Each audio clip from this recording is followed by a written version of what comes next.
তবে আমি রিসেন্টলি কোথাও বলেছিলাম যে তুমি যদি কোনো মেয়েকে দেখে মানসিক শান্তি পাও, দ্যাটস এনাফ ফর ইউ। হ্যাঁ, এই নিয়ে মারামারি, ট্রল, কত কিছু হয়ে গেল। আচ্ছা, ছোট্ট একটা ব্যাখ্যা প্রদান করি। আমি যে কথাটা বলেছি এটা আমার কথা না, এটা হচ্ছে আল্লাহর কথা। আপনি বলবেন ওটা কোন কথা বলেন আপনি, এটা আল্লাহর কথা। অবশ্যই আল্লাহর কথা। 21 নম্বর পারা সূরাতুর রূম, আল্লাহ তাআলা বলছেন ওয়ামিন আয়াতিহি আন খালাকা লাকুম মিন আনফুসিকুম আজওয়াজান লিতাসকুনু ইলাইহা ওয়া জাআলা বাইনাকুম মাওয়াদ্দাতাও ওয়া রাহমাহ। বিয়ের উদ্দেশ্য হচ্ছে মোট 3টা। যুবক ভাইরা বলো কয়টা?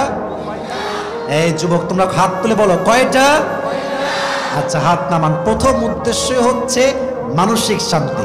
তো অনলাইনে দেখবেন যে শুধু 30 সেকেন্ড ভাইরাল হয়, কিন্তু যে মানুষটা কথা বলেছে সে 30 সেকেন্ড কথা বলে নাই, সে 30 মিনিট কথা বলেছে।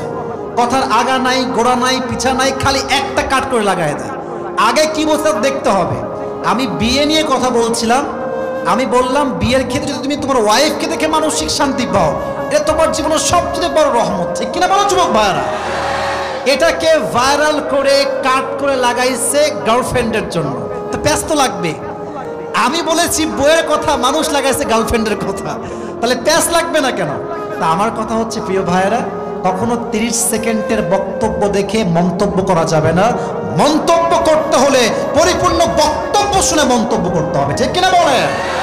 আল্লাহ আমাদের প্রত্যেকটা যুবককে চরিত্রকে হেফাজত করার তৌফিক দান করুন। সকলেই পড়া আমিন।